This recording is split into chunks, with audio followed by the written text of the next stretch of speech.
Welcome to the world-famous Jiggy Jaguar radio program. Raw and uncut, Jiggy Jag, you know how you do it. You know what I'm saying? Keeping it all the way live. Broadcasting live from Hutchinson, Kansas. Well, I'm sitting here with a linguist. I had no idea. I didn't know you were, but I didn't know that you were a wordsmith. Call Jiggy right now. 267-22-JIGGY. Hey Jiggy, what's happening, man? Reminds me of that David Bowie song. Jiggy play guitar, Jeff. It's a great name, man. Thanks so much for having me on the show. Presenting I'm Mike Massey, and you can catch me on Jiggy Jag TV and see a few of my trick shots there. Thank you very much. Mike Jiggy Massey. Jaguar. They're still mad about that over there. Freedom was until I saw you lose yours. Okay, it is the big broadcast. We are going to attempt to get a hold of Luis and Nico Hernandez. And hopefully, the Mario music.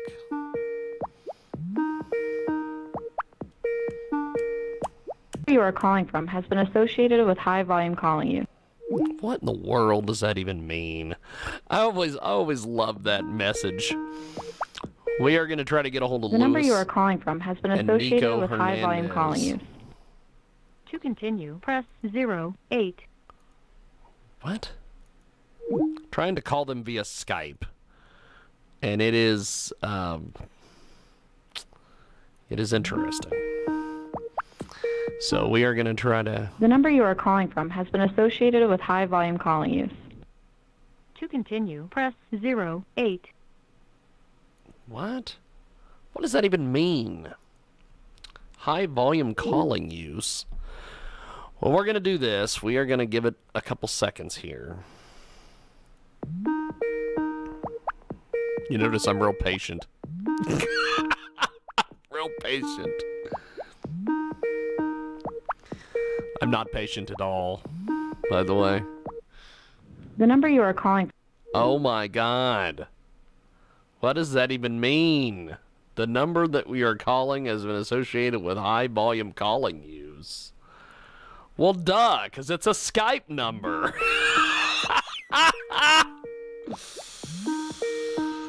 I may have to call via the actual cell phone. If I do, we will get it figured out here.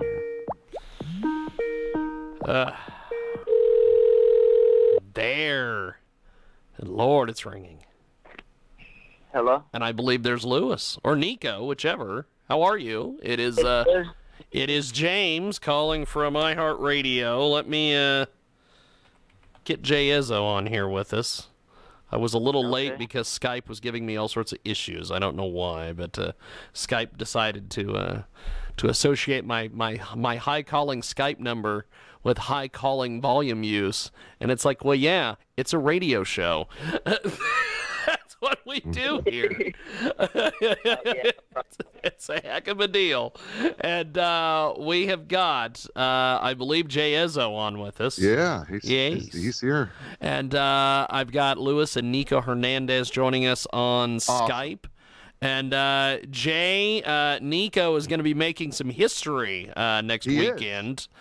The very first world title fight in the history of Kansas boxing. It's going to be a hell of a deal. And Nico is going to be following up on his IBA title win that he had at the Hartman Arena earlier on in the spring. Nico, first of all, talk to me a little bit about this fight, man. I heard I was supposed to fight, I know a guy from the same place, but he ended up rolling his ankle and he pulled out of the fight last time because I guess he forgot his passport or something like that. So they brought him this other guy, and I guess he beat the guy that I was supposed to fight. So yeah, I guess we're gonna see how everything works out on next Saturday. It's a hell of a deal. Awesome. Hey, Nico, this is Jay. And Luis, can you hear me too as well? He's actually not on the phone. Okay.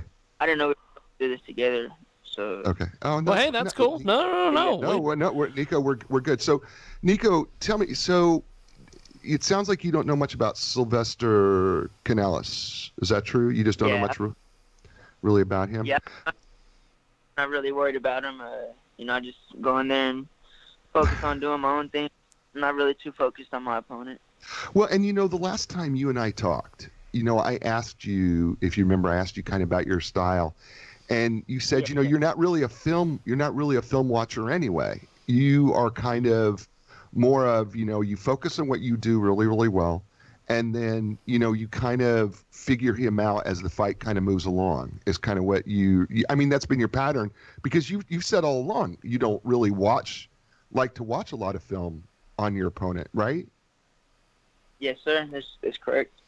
So, yeah, and I thought I remembered that, and I was like, because, I tried to look up as much as I could on Sylvester, and I could not really find a whole lot outside of his Facebook page.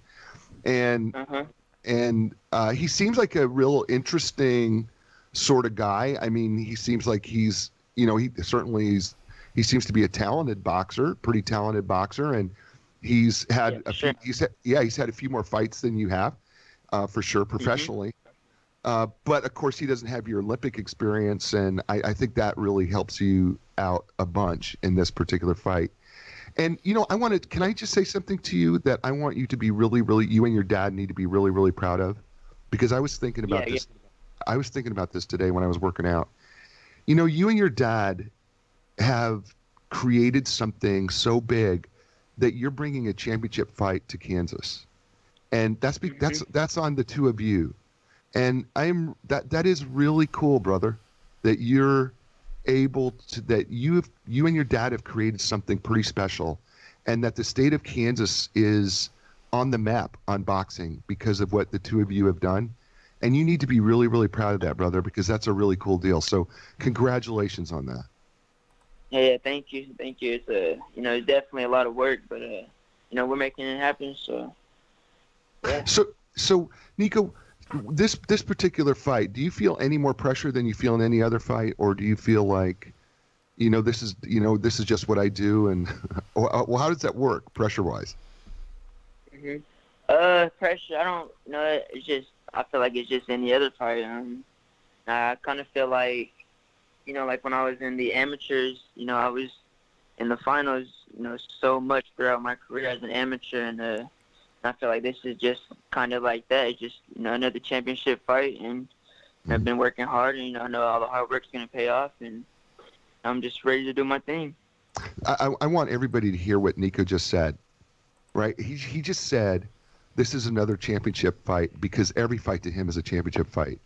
And I think, if people would take that attitude more, I think they'd be just as successful as you are. So what do you like about where you're at as a boxer? What do you feel like some of your best strengths are, or what do you feel like that you're doing really, really well as a boxer? What do you like about yourself right now? Right now, I love that, not even about myself, but I love that I have, that I'm able to bring the city out and have my city, support me and come out and, just support my dream and, keep supporting. And, that's just probably most what I'm proud about, is I get to, I bring something new to the city, something that the city's never really had here. And, even Kansas, the whole state. So I'm very proud of that. And, I want to continue to, keep making history throughout my career.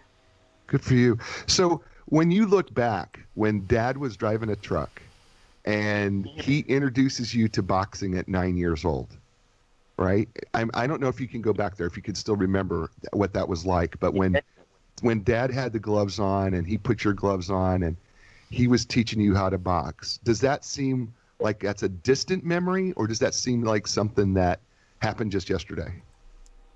No, it seemed like something that just happened yesterday.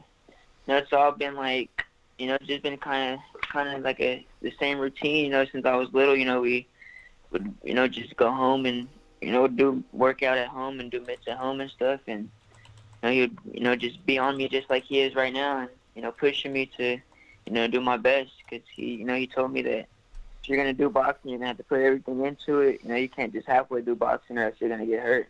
So, you know, that's pretty much the same thing, you know, just like it was yesterday. You know, just he's been pushing me throughout my career, and he's been continuing to do that, and you know, we've been successful with it. So I can't complain at all. So I was going to ask your dad this question, but I'm going to ask you this question because I was thinking about your dad. Because you know, I have a son, and I love my son, and I'm married, and my wife will say to me, "I love you, but I don't like you right now." So are there ever those times when you go deep inside, it's like, I love my dad, but I don't like him right now? Do those all the time. Probably every single training session. Probably every single training session, I'm just like, man, this guy. Yeah, this guy. I know it's like a love-hate bond, so you know, it works out. It does. My wife and I have this conversation all the time where she'll say, you know, I love you, but you know, because you know, I could be kind of a mess. I admit that. You know, I'm not always neat and tidy. You know, and I'll leave stuff on the counter, and she'll say, you know, I love you, but right now I just really don't like you at all. And we laugh about it. And I was thinking, you know, I know he's training you, and I know that he's probably pushing you. And there's got to be points when you know, here's Pops, right? Pops is like pushing at you, and he's probably getting in your grill a little bit, and you've got to be going, I love you, but Dad, darn it, I really don't like you. When is that the worst for you? Like, when is that the worst that you feel it the most? Like, what part of the training when he's doing that with you do you feel that the most? Part of the training, probably, you know, just probably the whole training session. Hard, and I'll be real tired, but you know, he's always like, you know, I think the most part is, you know, when he tells me I have one more thing left, and I end up doing about 10 more different things. Right. After he says I have one more set left or something. So, yeah. That's what all good personal trainers do, though, right, Nico? All good personal trainers will say, okay, one more set, and it's 10 more, right? And you're like, yeah. Yeah, I'll be doing something, and he'll be like, all right, one more set. I'll be like, all right, cool. Yeah. No, I'm thinking I'm over here finishing up, but nope. Right after that, right, there's something else. Don't you want to say to him, you got to stop lying to me? Okay, just tell me the dang truth. Stop lying to me. Yeah, we bump heads. Yeah, we bump heads every now and then. You know, I'll be like, man, just tell me one more set. He's like, I know, but come on, you gotta do this. But, you know, at the end of the day, I know he does it for the best. So you know, I gotta listen. Yeah. So let me ask you. Okay, now I want you to kind of speak for your dad. Okay, I want you to put your dad's shoes on. Okay. When do you think your dad says, I love Nico, but there are times I just don't like Nico? When do you think he thinks that about you? Probably when I don't want to get up in the morning and run or something, and you know, he has a hard time getting me up sometimes. We'll argue about it, and I'll be like, you know, something I'll tell him like I can just do it later. But he'll be like, nah, you got to do it now because we got other stuff to do later. You're going to be too tired to do it later. Stuff like that. Right. But I'm not really sure. That's just the question you have to ask him. Yeah, I'm going to have to ask him that because it was one of those questions I want to ask about from a dad's perspective. You know, like, you know, when is it, you know, I know we all love our children, but when is it that you just don't like him when you're working with them? Because I think that's kind of interesting. So let's talk. I can't hear the answer to him myself. So let's talk about this big fight next week, and let's talk about this week of preparation that you've got going into this fight with Sylvester Canales in Wichita, and you know, such a huge deal because it's the first major championship fight in Kansas. And so let's talk about your training. What is your training? How does your training change the week prior to going into a bout like this? The week prior, well, today was, you know, I had my last hard little run. You know, I did sprints today. I did 15 sprints on the treadmill with the incline of 10. Mm-hmm. And I was running on the speed of 10. And I did about 15 of those for about 2 minutes. And wow. I was pretty tired. But yeah, today was my last hard day, hard training and stuff. So the last week is usually just, cutting down on the weight and, just sharpening things up on the mitts and stuff like that. So you're not probably do you still spar the week before it all, or is it more just clinical drills of working on speed and movement, or what? How's that work? Yeah, it's more. I don't spar like my last 2 weeks of training. Okay. Yeah, like the last 2 weeks are just more technical. On the pads. Doing my movement. My foot drills. I do a lot of ladder drills and stuff with my footwork. And it's just a lot of technical things, and on the mitts, we do a lot of mitt work these last 2 weeks. Got it. So, when we're doing an interview like this, there's a lot of young people who, they aspire to be Nico Hernandez. I mean, they want to be you. They want to be an Olympic medalist. They want to, be you. There's a lot of young people out there who listen. And if they aren't listening right now, they're going to be listening to this after we put it out on the podcast. Certainly. If you had a message, of these kids who just want to be like you, I mean, what would you tell them, if they want to aspire to be a boxer or something like that? What would you tell these kids? I would just tell them to, have a dream, put a goal to the dream, to chase the dream, never give up. And I know a lot of people think that you can't do something, just because you're from Kansas, but you put your mind to it and you put all the hard work into it and dedicate yourself to what you want to do, being, even, just an athlete or, even being a doctor or something, just put your mind to it and, anything can be achieved as long as you work for it. That's awesome. That's an awesome message. You know what? If this whole boxing thing doesn't work out, can I go on tour with you when you become a professional speaker, motivational speaker? Because I want to go on tour with you just as motivational speaker, because that's a great message. There's your message right there, man. If you want to give up this boxing thing and just make tons of money being a professional speaker, you could do it, because that's a cool message for kids to understand. Yeah, that would also be a cool little job. I'm kind of shy. I don't really like talking in front of the audience and stuff, but I'm pretty sure I could do it though. You know what? You know what though? I've watched you. I've watched interviews with you even in the Olympics, because I know I've watched all your interviews, even when you were over there doing it. So I've been watching you before you and I've ever talked, and I've always been really, really I've always admired your ability. I know that you feel like sometimes you're kind of shy, and I believe that. I'm not saying that you're not, but you're really good in front of a camera. You really are. I mean, you're really, really good. And I mean, you're somebody that people want to listen to. And I really enjoy when I see your interviews and things like that. I really enjoy them. I really do. All right, well, that's a good thing, because, something I feel like I have a hard trouble in interviews and stuff, but that's definitely good to hear. So I guess I'm doing all right then. Yeah, you're doing great. Trust me, you're doing great. And you make my job easy, because I can sit here and just have a conversation with you, and we can just talk like we're just friends, and you make it really, really easy to have that conversation. So, you should be commended for that. So, pat, if you can reach over there without hurting yourself, pat yourself on the back. It's okay. I appreciate it.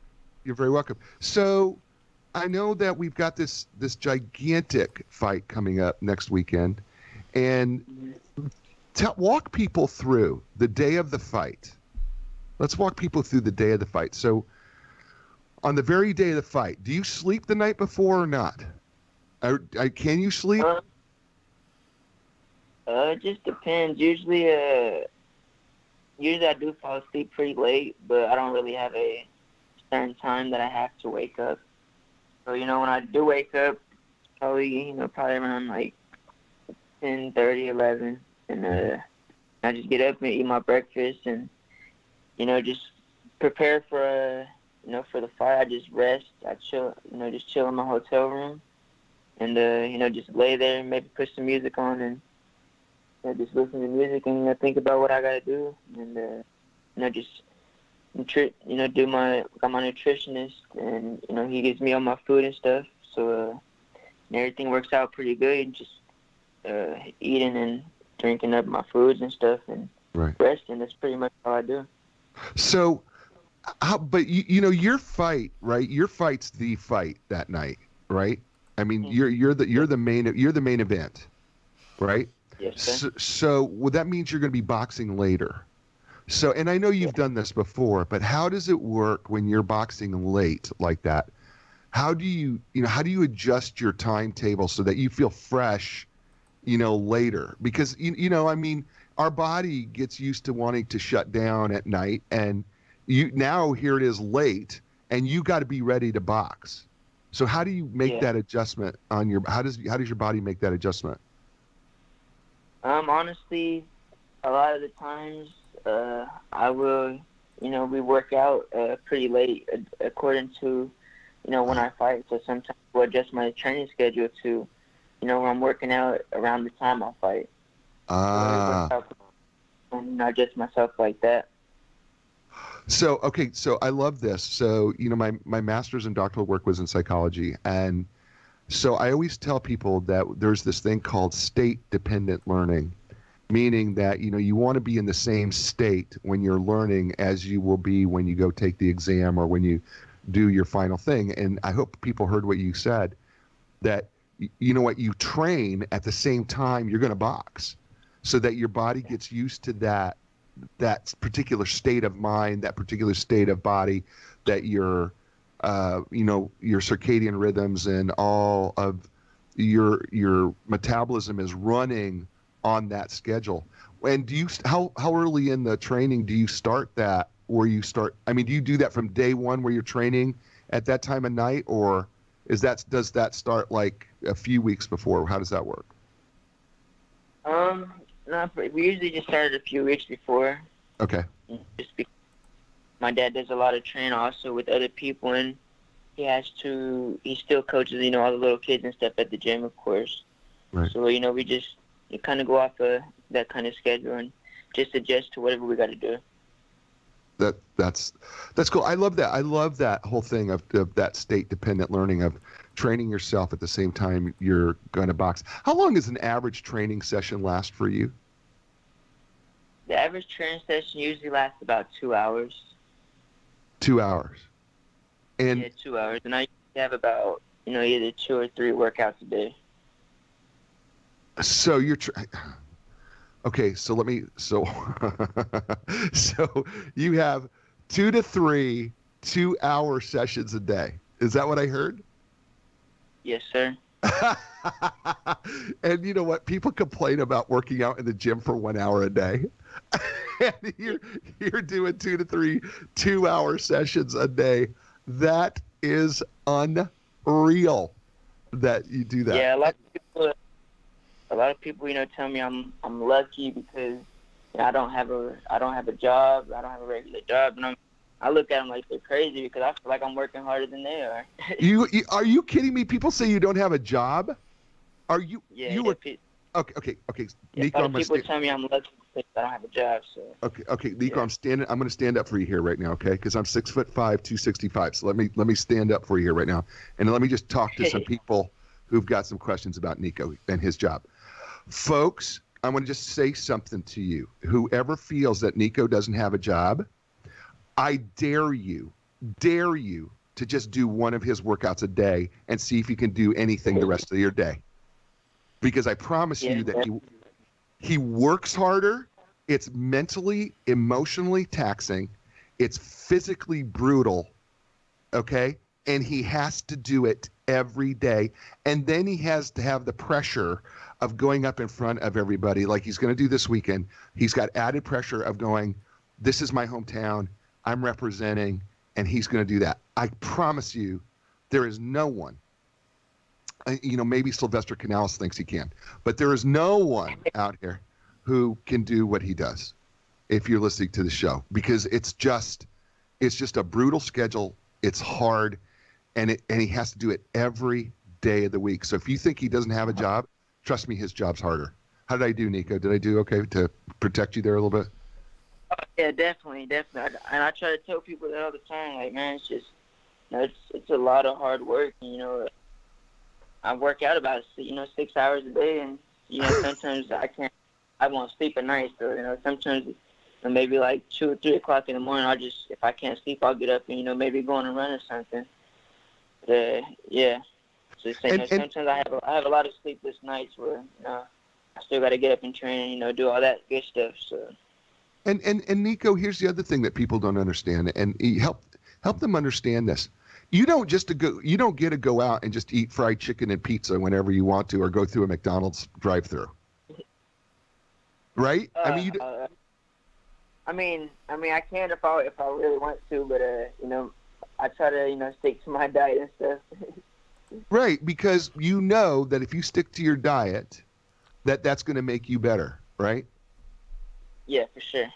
So here, this just frustrates the crap out of me, because I'm like, people, you know what? Put down the fork.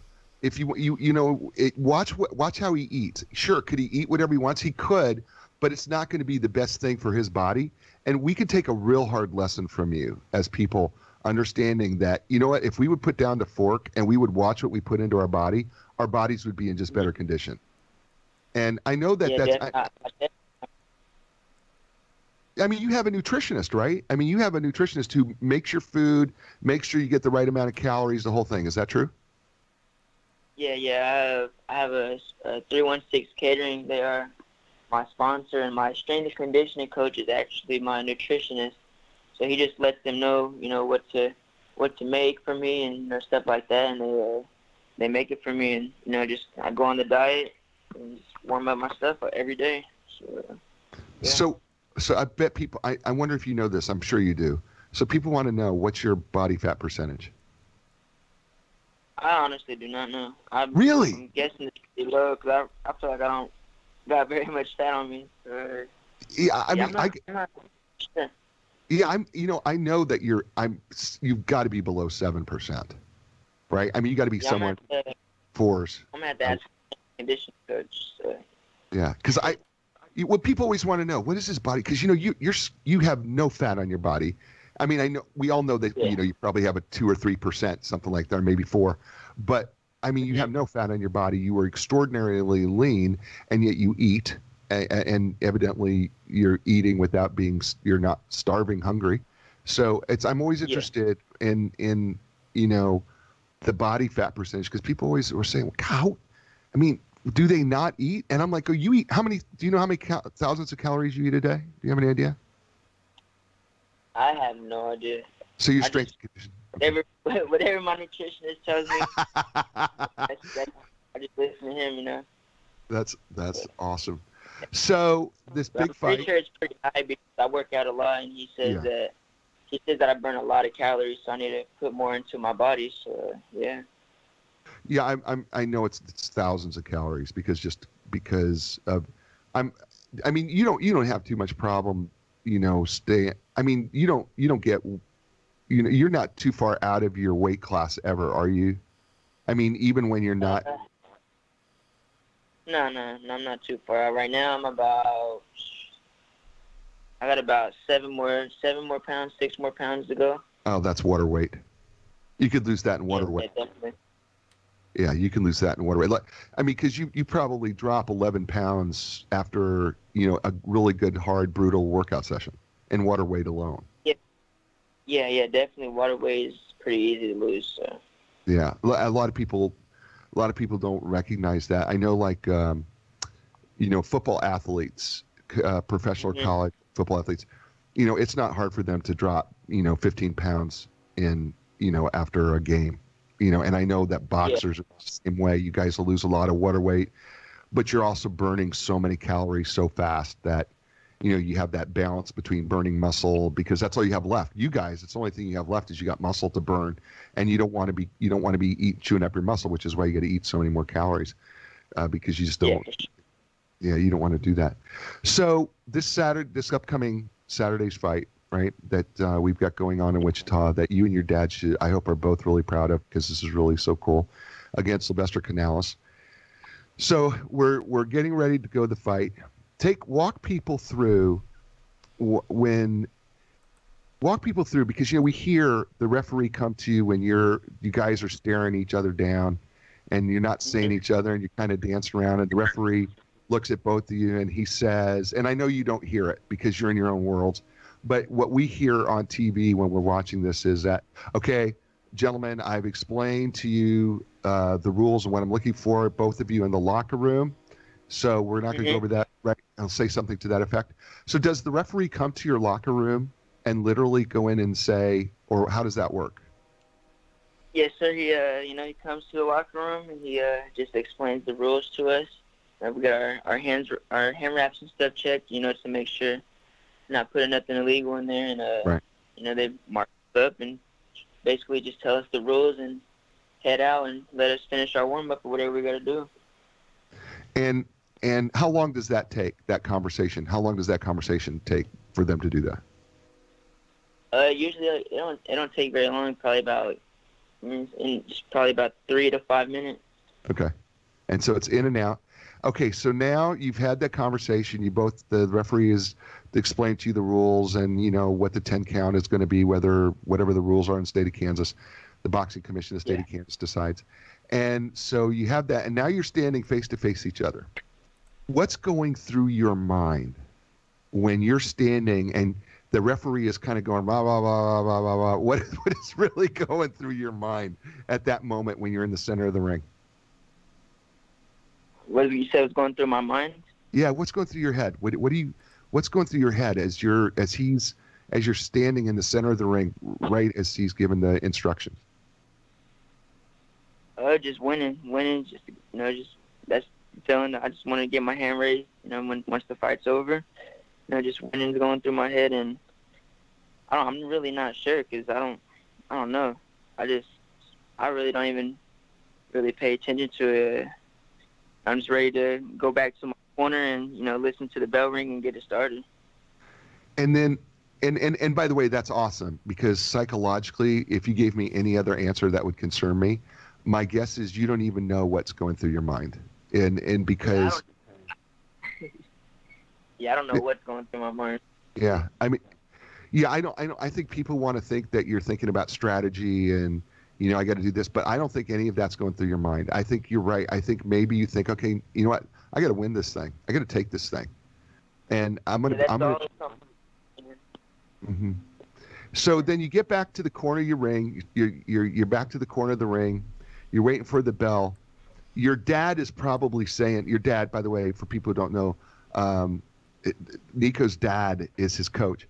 And so your dad is probably saying some final instructions to you in the corner. Do you even hear what he says? He tells me, most of the time he tells me in the first round to don't go out there and, don't start out too crazy, just go ahead and fill him out the first round and we'll go from there. Yeah, that sounded... And then he tells me he loves me and, let's go to work. So. That's awesome. See, that's what I'm talking about right there. There's the inside scoop on the boxing match, right? Right? Don't burn yourself out early, right? Remember, this is not, this isn't about closing everything down in the first round. Don't burn yourself out early. Save, right? Keep your energy level at the right normal level, right? And then I love you. Now go kill him. That's awesome. I absolutely love that. I love you. Now go kill him. I love that. That's beautiful. I mean, I want to make that a plaque. I do. I love you. Now go kill them. I love that. That's awesome. That's fantastic. That's funny. Nico, do you have other siblings, like brothers and sisters?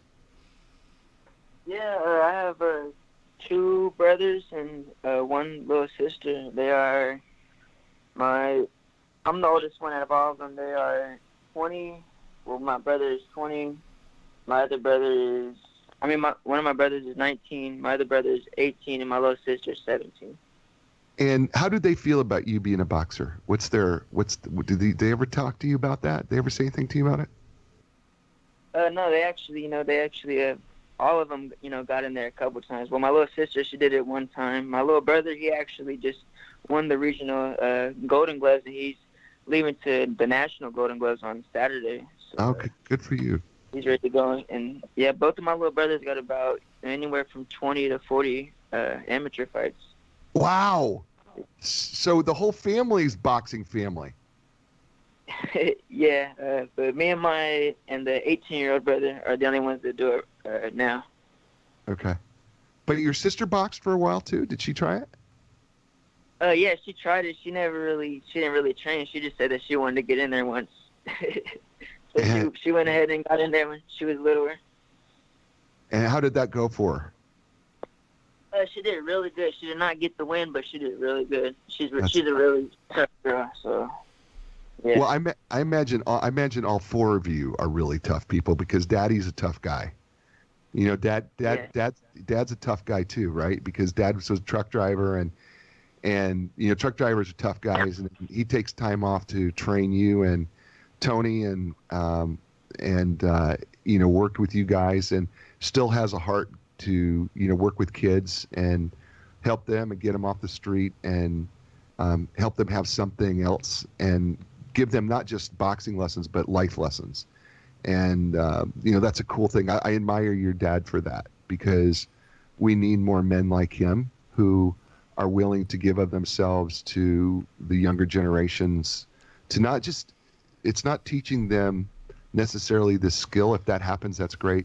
But he's teaching them how to live life and how to survive and how to be something better than they are right now. And I totally admire your father for that. And I was really hoping I would get to speak to him and just tell him how much I admire him and how I just think he's just a great man and that we just need more of him. So would you do me a huge favor and would you pass that message along to him for me, that I just have a tremendous amount of admiration for him, and to tell him to please keep up the good work, because it's a good work that he's doing and it's a work that needs to be done and more of us need to be involved in. So would you promise me to at least say that to him for me?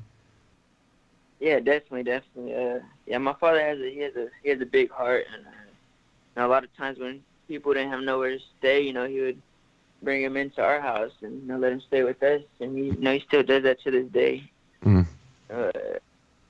I think one of the neighbors, actually, he's the older guy, but I think he got kicked out of his house, and my father lets him come to the house and stay with him until he gets his stuff together.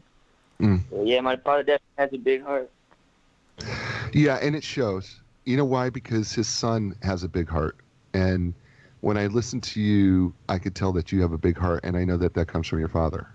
And while he's a combination of you, he's tough, and yet he has a big heart, and I can hear that every time I talk to you, Nico, and I always feel so honored and privileged to get to speak with you on a regular basis, because you're really one of the really good people in this world, and we need more people like Nico Hernandez and his father Luis, because you guys, we're living in a world where there's a lot of crap, but there's people like you that remind us that there's really good people in this world, and you're just part of a few of those people left. And so it's always great. It's always great to have you on the show and letting me talk your head off.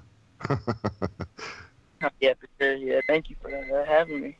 Absolutely. And listen, I want you to wish you very, very well. I'm going to let James kind of finish this up, but I wish you the best of luck. You know how I feel about you. I love you to death, and you know that I'm in your corner, and I'm always thinking about you and wanting you to be the greatest and be the most successful. And so I'm again, thank you for today, and make sure you give Dad the message from me, please. All right, yeah, I will do. Thank you. Okay. James? Well, Nico, good luck with everything, and I will see you at the weigh-in, my friend. Yes, sir. We'll see you there. All right, man. Have yourself a wonderful day. And, Jay, thanks for riding shotgun with us today, my friend. Yeah. No, that was fun. That was, I like this kid so much. And, I have been, you've given me just a tremendous privilege to do this, and people think I'm being mushy and stuff. No, I'm grateful. And how cool is this? I just interviewed a medalist, and we went all over the place in this interview. We talked about his love-hate relationship with his dad. We talked about all the cool things that he has to do in order to train, and so how neat is it to have this young man that is willing to be here with us? It blows me away. It just really does. Blows me away. It's pretty cool, isn't it, James? Yes, it is. Well, that'll wrap up the show for the day, and Jay, we will see you next week, my friend. Oh, wait. Yes. Wait, James, stop. Hold it. Friends, listen to me. Jay Izso here, sometimes known as the Internet Doctor.